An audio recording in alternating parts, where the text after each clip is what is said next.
성령이 강하게 일할 때라는 제목으로 하나님 말씀 증거하도록 하겠습니다. 오늘 핵심은 피로 화평을 이룬다. 예수님의 보혈에 있습니다. 십자가의 피로 화평을 이룬다라는 것입니다. 왜 화평이 필요합니까? 전제가 있죠. 우리가 원수 되었기 때문에 그렇습니다. 20절을 보니까 그의 십자가의 피로 화평을 이루사. 그 뒤에 보니까 자기와 화목하게 되기를 기뻐하심이라. 원수된 것만큼 힘든 게 없죠. 여러분 원수하고 이렇게 잡혀보셨습니까? 학교 다닐 때 그 괴롭히는 괴롭히는 거 아니죠. 저도 괴롭혔는지 모르겠지만 서로 괴롭혔지만 일진이 있었습니다. 깡패들이 좀 있었는데 저는 물러서지 않고 계속 부딪혔거든요. 그래서 중학교 때인가 2학년인가 3학년 때는 학교에 공부하러 가는 건지 싸우러 가는 건지를 모를 정도로 계속 돌려가면서 싸우고 그랬습니다. 학교가 싫더라고. 그래서 혼자 고민했습니다. 이거 검정고시 볼까. 그래서 이 검다라는 이미지 때문에 그만뒀어요. 그리고 싸웠었는데 직장은 저는 길게 다녀본 적은 없는데 직장 다닌 사람 가운데 퇴사 이유 중에 직장 안에 원수 때문이다. 나 그 사람 때문에 못 다니겠다. 그런 거 있습니다. 원수됨 있는 거 힘듭니다. 견디기 힘들어하는 거 많아요. 가정도 마찬가지죠. 부부 사랑해서 결혼했는데 공감 하나도 없고 서로 원수 됐습니다. 가정이 힘들죠. 부모 자식 간의 관계도 마찬가지 아닙니까? 얼마 전에 뉴스 보니까 60대 아버지가 30대 아들을 총을 쏴서 죽였대. 더 설명을 보고 싶지 않아요. 원수죠, 그 정도면. 그리고 형제지간의 원수는 가인과 아벨부터 시작해서 제일 많죠. 재벌과 형제들 사이 좋은 사람 거의 없죠. 왕족들 옛날에 조선시대 이런 거 보십시오. 자기 형제들 죽이는 대상이 돼버리고 그러지 않습니까? 원수됨으로 산다는 것만큼 힘든 게 없다라는 것입니다. 사람과의 관계도 이렇게 원수됨이 힘든데 전능하신 하나님, 창조주 하나님과 우리가 원수가 됐다. 어떻게 삽니까? 하나님이 내 원수라 그러면 못 살죠. 근데 인간의 운명이 그렇다는 거예요. 우리가 하나님을 배신하고 죄짓고 그래서 하나님과 원수가 되었습니다. 창세기 3장을 보니까 3대 재앙이 오죠. 하나님과 원수가 돼서 죄짓고 난 다음에 첫 번째는 영이 죽었습니다. 영이 단절이 돼버렸고 두 번째는 환경이 재앙을 갔습니다. 그래서 땅이 가시덤불과 엉겅퀴를 낸다. 그러니까 땅이 나한테 호의적이지 않습니다. 땅이 원수예요. 세상이 원수라고. 그리고 육체의 병과 죽음이 왔습니다. 육체에도 재앙이 임하게 되었죠. 이게 하나님과 원수 되었을 때 나타나는 현상이라는 것입니다. 근데 하나님께서 우리를 불쌍히 여기셔서 먼저 화해의 손길을 내미셨죠. 이거 화해할 수 있는 길이 피로 대신하는 것밖에 없거든요. 그래서 독생자를 보내주셨습니다.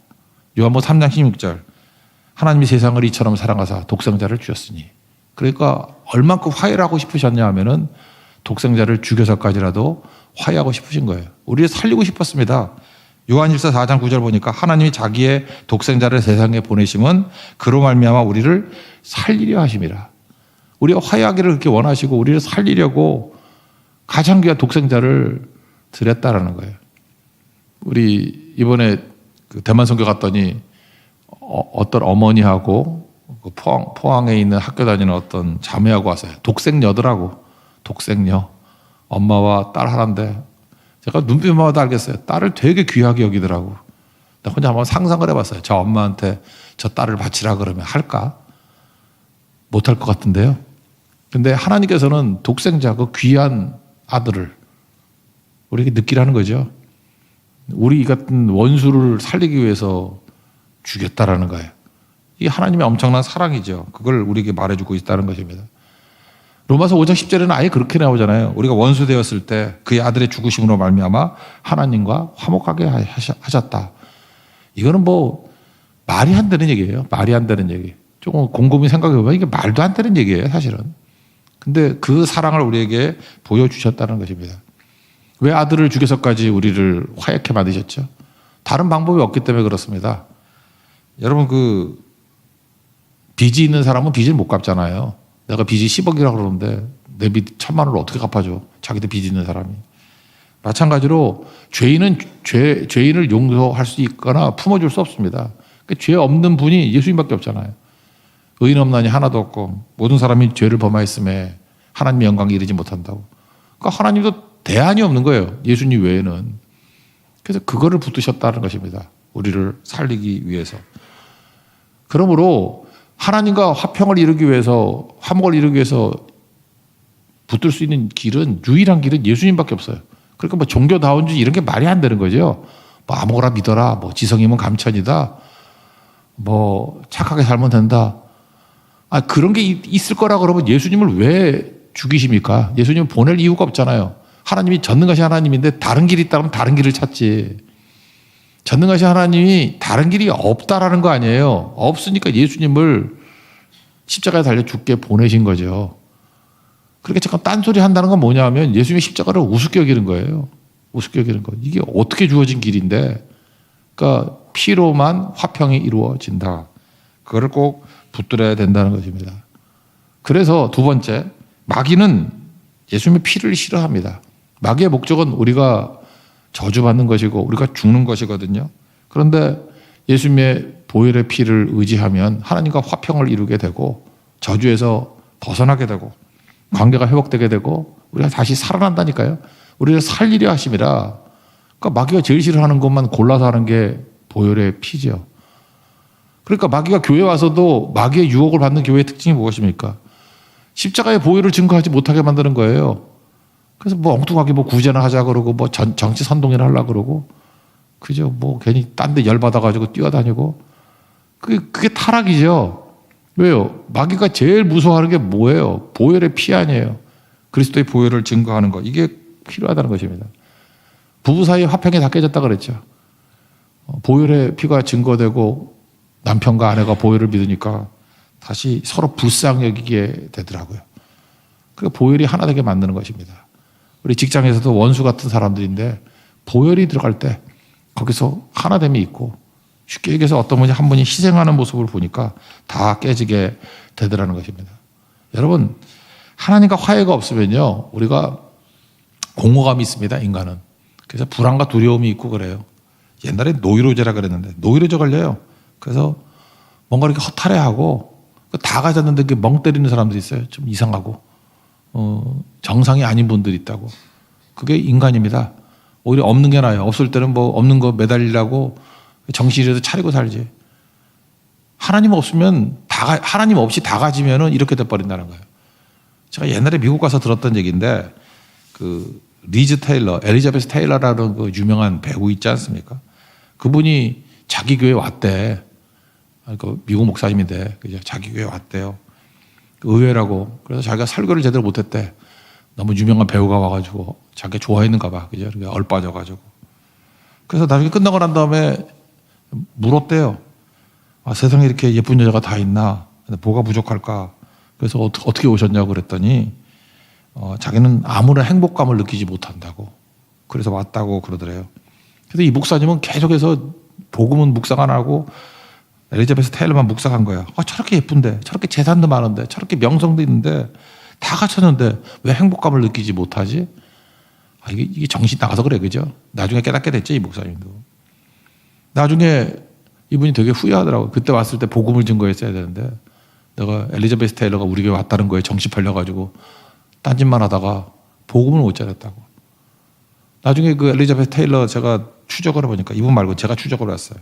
이 크리스천 사이언스라는 이단에 빠져가지고 거기 좀 다니다가 나중에는 유대교에 또 들어가서 유태인 다니면서 결국은 예수님 못 만난 거죠. 꼭 예수님 없는 데만 찾아다니잖아. 크리스천 사이언스, 예수님 없음. 그렇죠? 보혈이 없음. 유대교에 무슨 보혈이 있어? 보혈이 없음.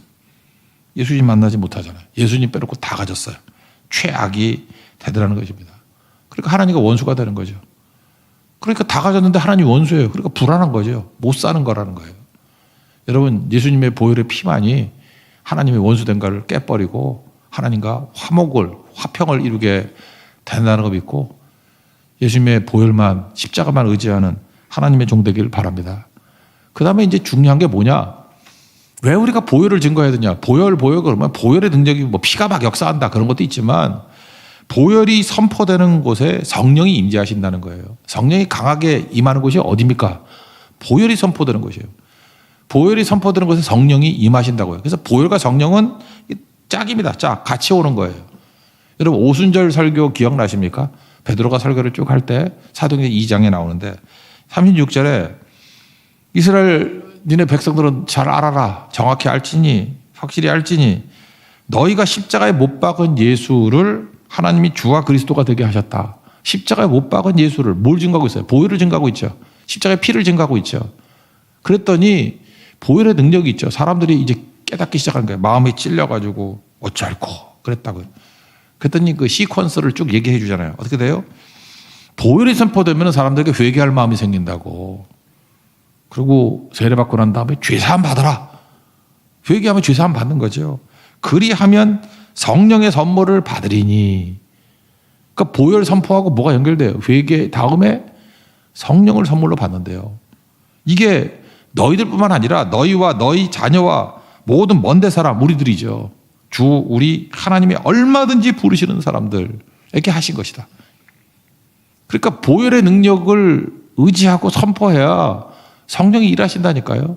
그러니까 성령 그런다고 성령이 임하는 게 아니고 보혈의 능력이 선포되는 곳에 성령이 함께 하신다라는 것입니다. 그래서 성령이 오셔서 성령은 가정교사잖아요. 보혜사 뭐 다 좋지만 가정교사. 옛날에 몽학 선생, 그죠? 초등 선생인가 뭐 그렇게 번역되어 있는데 그냥 가정교사예요. 가이드라고 가이드. 그래서 하나님과 화평을 이루는 방법이 뭔지 보혈을 증거하며 성령이 오셔가지고 어떻게 하나님과 화평을 이룰 수 있는지. 그래서 여기 보세요. 회개하고 이 성령이 하시는 일이에요. 우리 회개하게 만들고 세례받게 만들고 죄사함 받게 만들고 이 성령께서 하시는 일이라고요. 그 다음에 성령께서 오시면 또 어떤 일을 하냐. 그 사람들과 화해하게 만드는 방법들을 알려주신다고. 어떻게 하면 직장에서 화해하게 만들지. 그 성령이 주시는 지혜예요. 우리 마음으로 하나님 앞에서 이렇게 원수됐잖아요. 근데 우리 마음을 활짝 열어주는 것도 누가 해요? 성령이 하시는 거라고. 성령께서 우리 마음도 또 열어주셔요. 그래서 21절에 보니까 전에 악한 행실로 멀리 떠나 마음으로 원수된 너희 그러잖아요. 마음을 열어줘서 원수된 마음에서 사실 원수된 마음큼 무서운 게 어디 있습니까? 여러분 우리가 만나는 게 원수된 마음들 아니에요. 직장에서 원수 만났다가 원수된 마음 아니에요. 저도 학창시절에 생각해보니까 그 녀석 그 원수된 마음이야. 나만 보면 원수된 마음이 있어. 근데 그걸 누가 풀어줘요? 보혈을 증거하면 성령께서 보혈의 능력으로 원수된 마음을 깨주신다고. 누가복음 19장에 보면요. 문화 비유가 나요. 문화. 한 문화씩 줬어요. 문화. 이 달란트 비유하고 약간 달라. 달란트는 5, 2, 하나를 줬는데 문화는 하나씩 줬다. 그게 다르고 또 하나는 배경입니다. 19장 12절을 보니까 어떤 귀인이 왕위를 받으러 간대요. 잠시 떠나는 거죠. 그런데 종 10명에게 은하 10문화를 하나씩 맡겼어요. 근데 그 백성들의 분위기가 어떠냐 하면은 그 귀인을 미워했대요. 그 사자를 뒤로 보내어 우리는 이 사람이 우리의 왕됨을 원하지 아니합니다. 라고 하면서 이게 악성 청원도 하고. 지금 분위기를 알겠죠. 귀인이 왕되는 걸 싫어하는 사람들이에요. 근데 그들에게 가서 장사를 하래. 딱 우리 같죠. 예수님 되게 싫어하는 사람들에게 가가지고 장사를 해서 남기래. 그게 우리가 할 일이라고요. 다 싫어하는데 어떻게 장사를 해요? 근데 10명에게 맡겼더니 어떤 사람은 10문화를 남긴 사람이 있어요. 10배. 보통 때도 10배 남기려면 엄청난 거 아닙니까? 근데 예수님을 싫어하는 사람들에게 가서 10배의 열매를 거두고 5문화를 남기는 사람. 이런 사람이 있었다라는 거예요. 이거 이렇게 만드는 힘이 어디에 있습니까? 성령이 도와주셨기 때문에 그렇다니까요. 우리는 그냥 상황을 바라보면서 안 된다 그러지 말고 보혈의 능력을 선포하면요. 거기 성령이 임재하셔서 마음을 열어준다니까요. 바울도 그런 케이스였죠. 빌립보 갔더니 아무도 없잖아요. 빌립보에 유대인도 없고 회당도 없고 아무데도 없어요. 그랬더니 강가에 가가지고 그냥 혼자 기도나 가자. 얼마나 갈 데가 없으니까 강가에 갔겠어. 여러분도 그러잖아요. 마음 쓸쓸하면 한강 가잖아. 안 그런가? 갈 데가 없으니까 갈 데 없었다 그런 얘기예요. 그럴 때 루디아의 마음을 여신 분이 누구예요? 성령께서 여셨잖아요. 그런 걸 우리가 보혈의 능력을 의지해서 성령이 임재하시면은 열어주십니다. 여러분 사업하시는 분들 계시죠? 사업할 때 원수된 마음 갖고 있는 사람하고 사업이 어떻게 돼요? 쉽지 않죠. 하나도 이렇게 결제도 잘 안 되고 속도도 느리고 그렇죠. 보혈의 능력을 의지하십시오. 그러면 성령께서 열어주신다니까요. 오픈해 주셔요. 다 마음도 오픈, 단계도 오픈, 열어주시고. 맨날 열심히 애쓰고 힘쓰고 뛴다고 되는 게 아니에요. 성령이 도와주셔야 돼요. 성령이 열어주신다는 거예요. 그 성령이 언제 역사해요? 보혈의 피를 의지하고 나아갈 때 성령의 일이 화평케 만드는 거거든요. 샬롬을 주시는 거. 그래서 다 열어주신다라는 것입니다. 고린도전서 12장 3절을 보니까 성령으로 아니하고는 누구든지 예수를 주시라 할 수 없느니라. 여러분 가정이나 뭐 자녀들 가운데 안 믿는 자녀들 있죠. 그 백날 뭐 잔소리 한다고 되나. 그래서 기도하는 거예요. 보혈의 피를 의지하고 성령께서 오셔서 열어주십시오. 그럴 때 화목의 능력을 주신다는 것입니다. 그리고 또 다음 단계는 뭐냐? 성령이 우리에게 하시는 일이 뭐냐? 우리를 성장케 만들어 주셔요. 성장케. 그래서 22절 같은 데 보니까 육체의 죽음으로 말미암아 화목하게 하사 너희를 거룩하게 하고 흠없고 책망 없는 자로 그 앞에 세우고자 한다. 우리가 알고 보면 이게 성장케 만드는 거죠. 그러니까 성령 의지하면 우리를 고아와 같이 버려두지 아니하시고 그러니까 성령만 의지해야 효과가 나와요. 성령 의지해야 결과가 나온다고. 힘쓰고 애쓰고 뭐 혼자 뛰어가지고 되는 거 잘 못 봤거든요. 여러분들 무력한 이유가 무엇입니까? 보혈의 능력을 의지하고 그럴 때 성령이 임재하면 우리 1장 11절에 나왔죠. 골로새서 모든 능력으로 능하게 하시며 바울이 그러잖아요. 나를 능하게 하신 하나님께서 성령께서는 우리에게 능하게 만드십니다. 능력 있게 만드셔요. 무능하지 않게 이렇게 변화되는 거죠.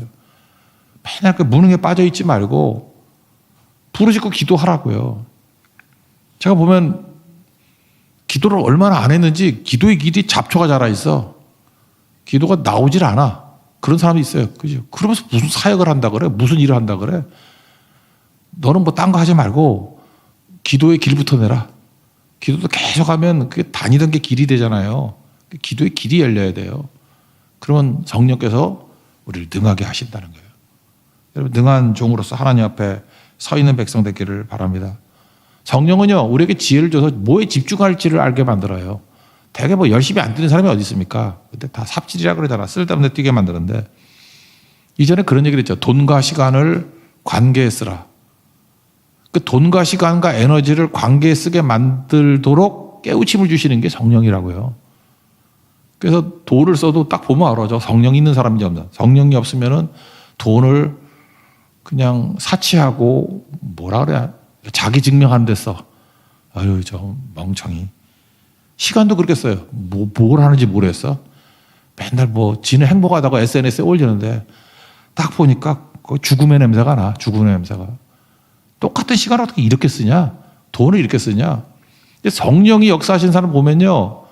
돈 쓰는 게 달라요. 관계를 위해 쓰고 시간 쓰는 게 달라요. 관계 회복을 위해서 쓰고 에너지 쓰는 게 다르다고. 관계를 그때 느끼는 게 뭐죠? 이 사람 변했네. 왜 변했죠?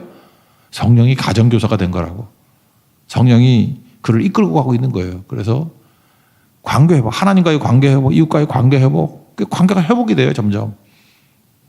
여러분 그런 거 있죠. 점점 교회 멀어지고 사람과 멀어지고 뭐 분주하기만 해. 그게 마귀에게 속고 있는 거라고요.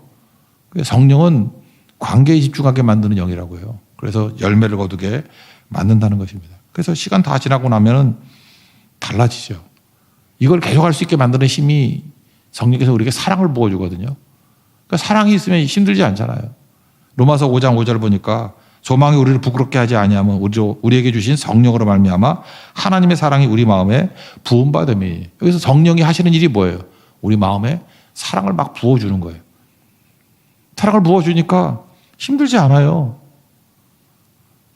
뭐 이런 거 똑같죠. 우리 성도들끼리 우리는 싸우지 않아요. 그거와 바라만 봐도 좋아요. 다르죠.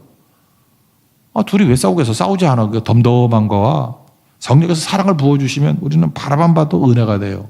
좋아요. 다르죠. 자녀들이 뭐 부딪히지 않아요. 맹송맹송 그거와 서로 신뢰하고 존경해요. 이게 다르죠. 성령께서 사랑을 부어주시면 깊이와 그 강도가 달라진다는 것입니다. 그래서 십자가의 보혈의 피를 선포하는 교회는 성령이 강력하게 역사해서 화평을 이루게 만들고 우리를 성장하게 만들고 또 집중하게 만들고 또 마지막에 뭐가 있냐면 증인되게 만들어요. 우리 23절 뒷부분으로 보세요. 이 복음은 천하만민에게 전파된 바요. 나 바울은 이 복음의 일꾼이 되었노라. 그 어디에 돼요?